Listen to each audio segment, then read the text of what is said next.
Hello everybody, my name is Daskana, I am Ceak's brother, and today I'm going to be playing some Super Drift Blade. Full disclosure, I did a run or two prior to this, so I don't have any tutorial footage, but this game is pretty interesting, so I hope you enjoy it.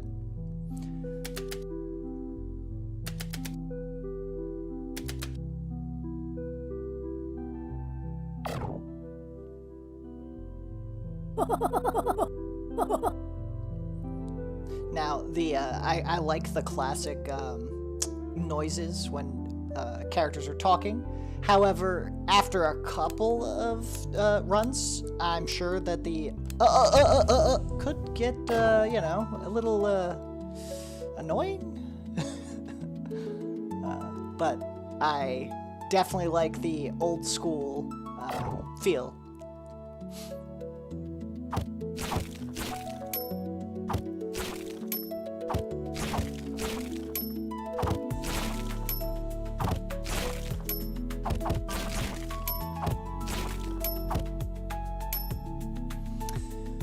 Based on my other runs, HP is not bad, attack is very good, as it is in most of the games, similar to Brotato and all that kind of stuff that gives you stats between each level.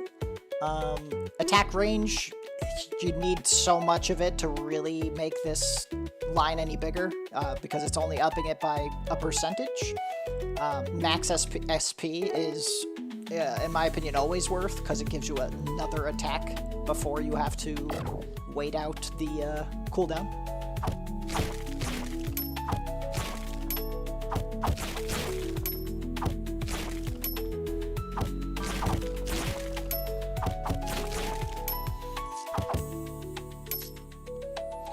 On levels that don't have stats pop up, you get chests.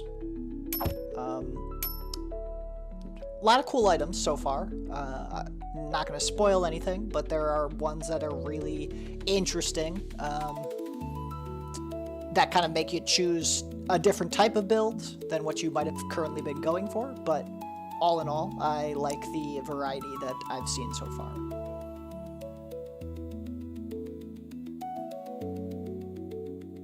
XP gain is not bad. Like, it's still a percentage, but if I don't find something that's going to give me a bigger chunk, I'm not going to really invest too much into it, because until you get to like 5 or 10%, it's the points really don't feel like you're getting anything for the value.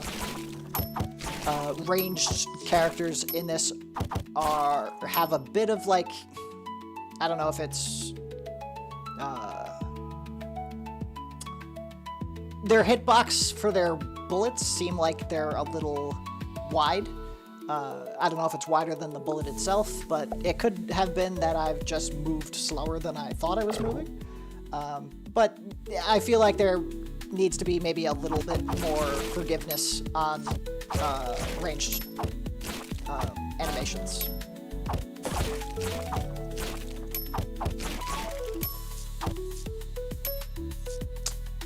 SP recover, I don't feel like you're gonna need that, especially if you get to like higher levels of max SP. Defense, while if you got it on some type of item, could be useful. It, like, 1 point in defense will subtract 1 damage from creatures, but the biggest thing about getting hit in this is if you're getting hit, that means you don't have SP, and it's more than likely that you're then going to take a bunch of hits consecutively, making defense a little less worth, just in my opinion. Others could disagree, but I like luck. I'm usually pretty lucky with drops, and I usually do damage as my go-to if I don't see anything else.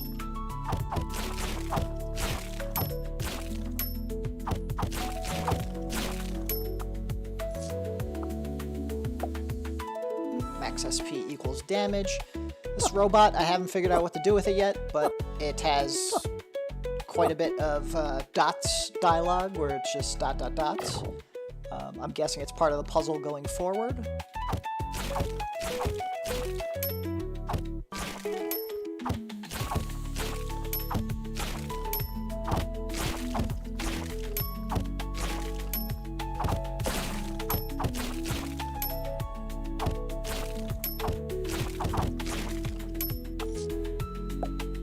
So I'm at 6. I believe when you hit 7, you get a plus where it won't show more of the white lines over your head, but they still count, even past 7.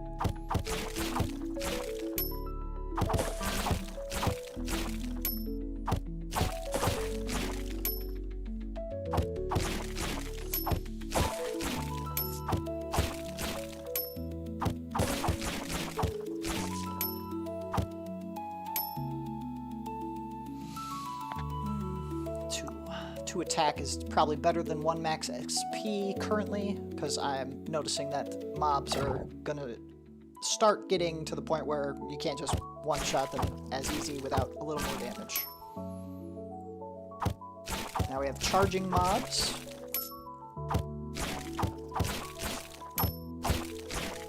Pretty easy to counter if you keep moving.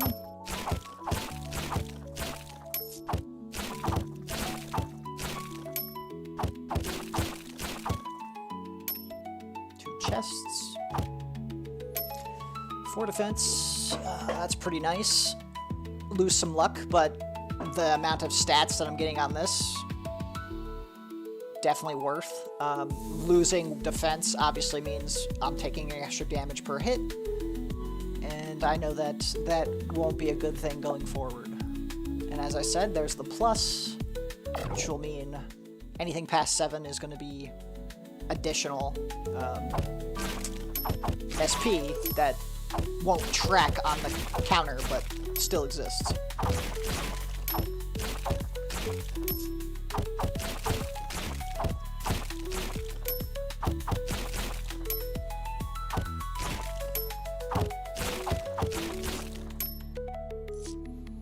Oh, 20 max health just straight up. I will take that.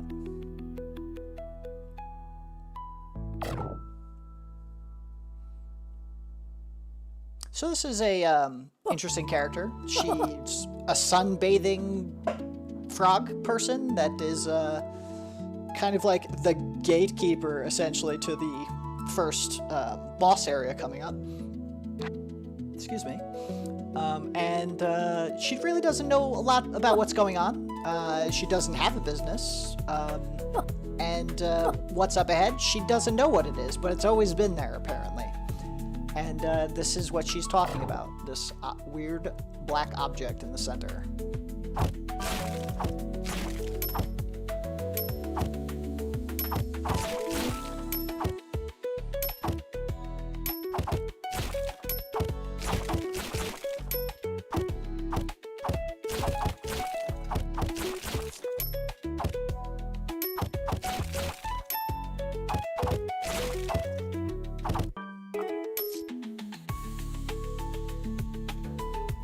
So this object on the ground, after I grab one of these, I will... Ooh. Don't click, because apparently that's bad news in this game. And it's story related, but I won't get into that because, like I said, I didn't have the tutorial videoed, so I won't spoil that for anybody. But this is a puzzle that will be coming up soon, and it's just giving you information about when you get to an area that might look like this, check out where it's pointing.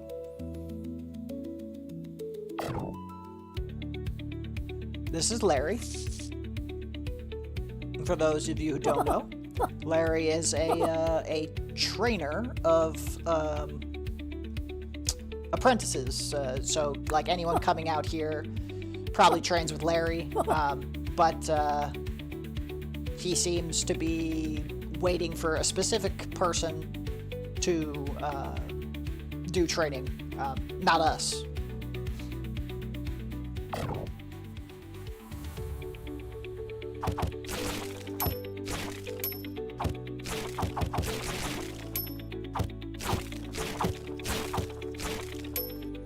this is interesting. In this zone, if the creatures are alive long enough, they go into like a stealth, which later on when there's different types of mobs, there are like situations where there's like stealth archers, and that gets a little tricky, but nothing we can't handle currently.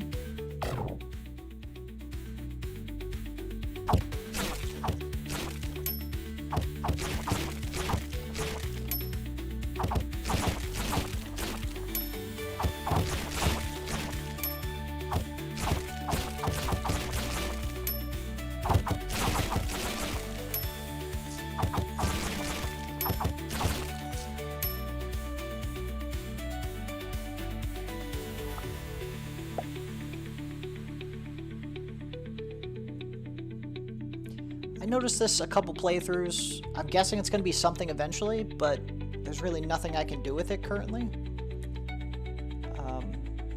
So yeah, I'm guessing that it's just something I have to wait to discover what it means.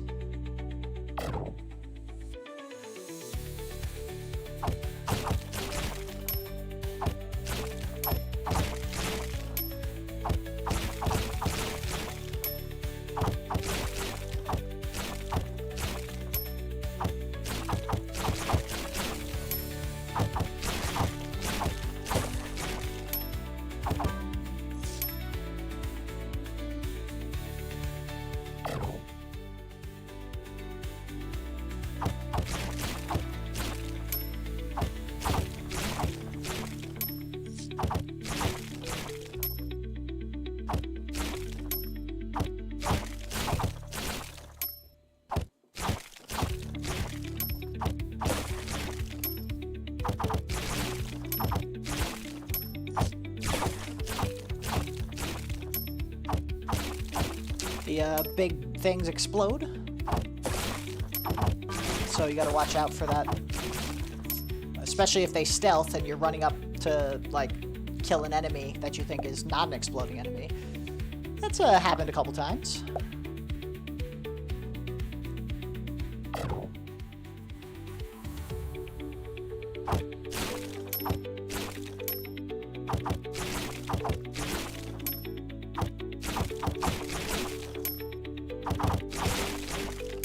As you can see, the more max SP I have, the longer I can sustain the defense against the waves. Which is handy, because you get time bonuses for completing them quicker. When you see the word fever above your time, if you can complete that next wave before fever disappears, you get additional time off the wave, the entire wave, which is fantastic. Just means less you have to fight and better rewards, because it'll complete quicker. And you'll notice there's a bunch of like cassettes lying around. The cassettes are going to be like story stuff mainly. I'm not going to look at most of them during the playthrough, just so I don't spoil. But if you guys do have questions about it, feel free to like leave a comment and you know, or like message me. I'll answer that question. I just don't want to do it in the video, and then like, who would want to play if they know the whole story?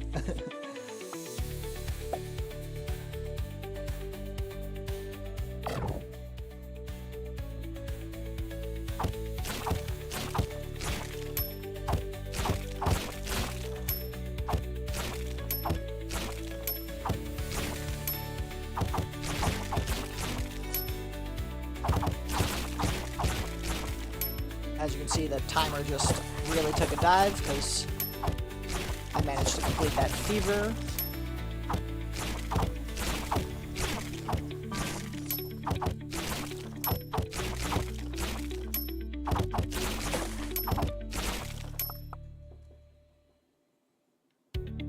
Attack range is currently at 5, but we have 20 max health here, which is always nice. 2% more XP means more levels. I think XP might not be worth yet. especially because I took quite a few hits during that. 20 max health means also 20 healing, essentially, because it raises your current health, so you're still at the same percentage you were at.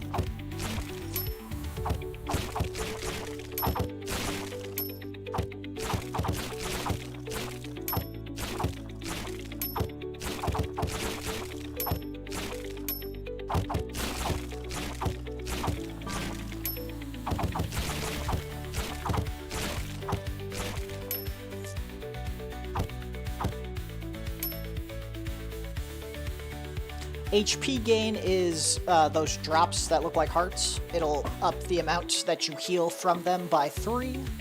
I mean, it definitely, or 3%. It definitely is good, but I don't know if it's necessary unless you're like literally building for that. I mean, it's really hard to choose this other one too because I lose quite a bit of speed. Dodge. But 50 max health and 8 defense means I'd have 12 off of things hitting me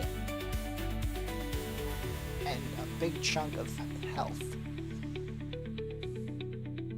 Though my gut still says I should go this way because of the... It got my XP up, it got luck. All in all, not bad. Not luck, sorry. Crit.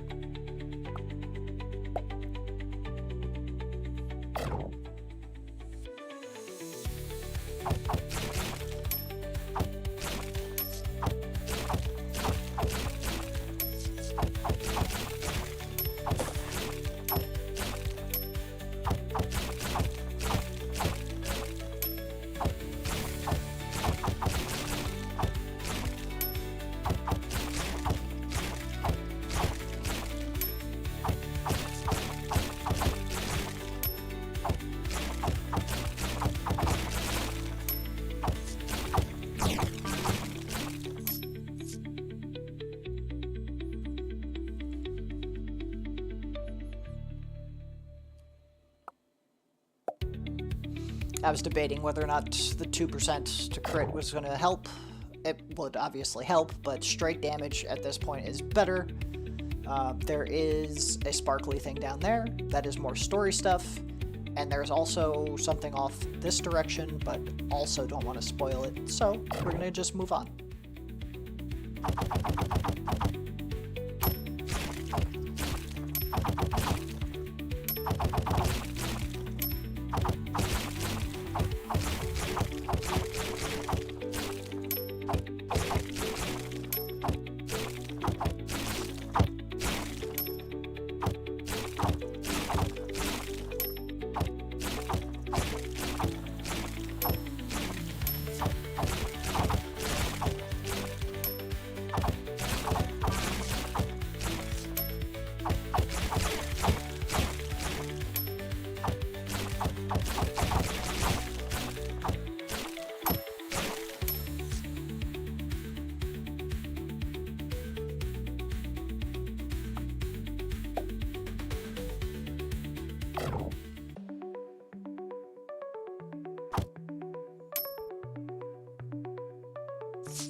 More story stuff.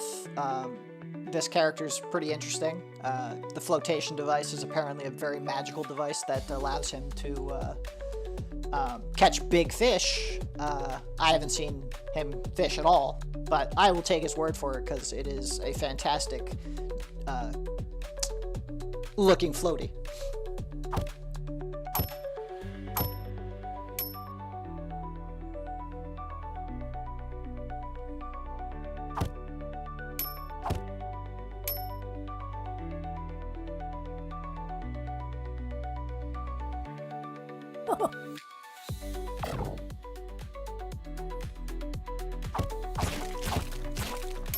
And I love the fact that each zone has their own unique looking creatures.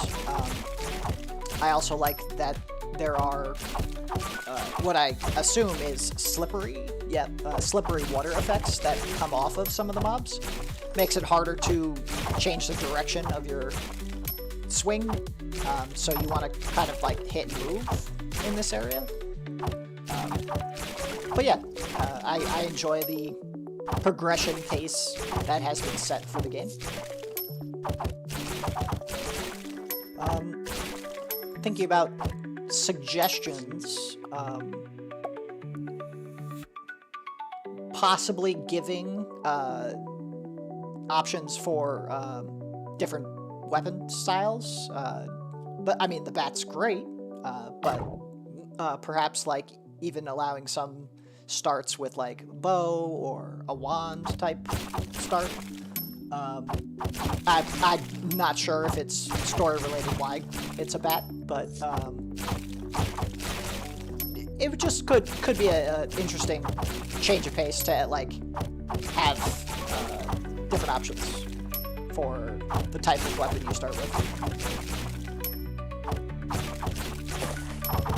Increasing, you know, replayability is always nice for these types of games.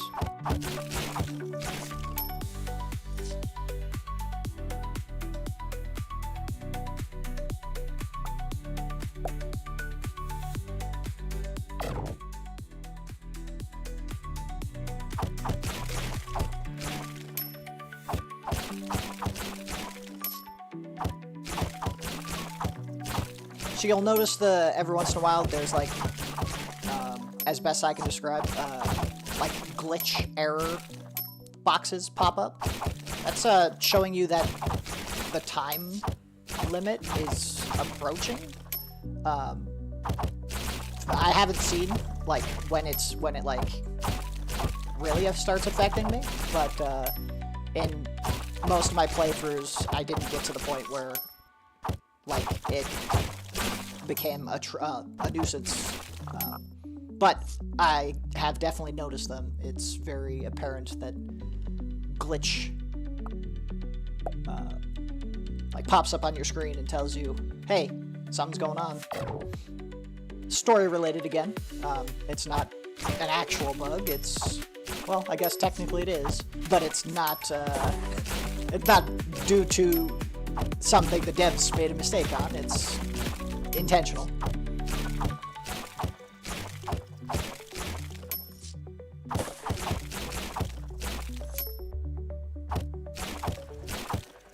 So I liked that the frog has a invulnerability frames when it jumps.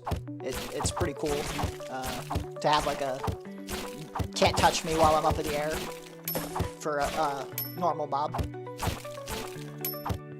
And it does a little bit of damage, I believe, if you hear it when it lands, so you want to just make sure you're not right on top of it.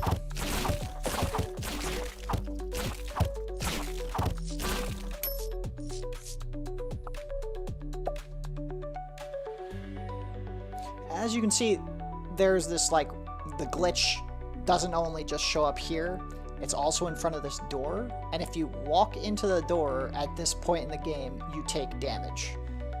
And it can kill you, because it essentially, here, I'll show you. If I click with my left mouse button, it says that something has triggered a mechanic. I took a chunk of damage. It'll do the same thing if I walk into that wall. And if you hit 5 times, you essentially die. So you go back to start. So yeah, there's an object here, which also gives a little bit of story.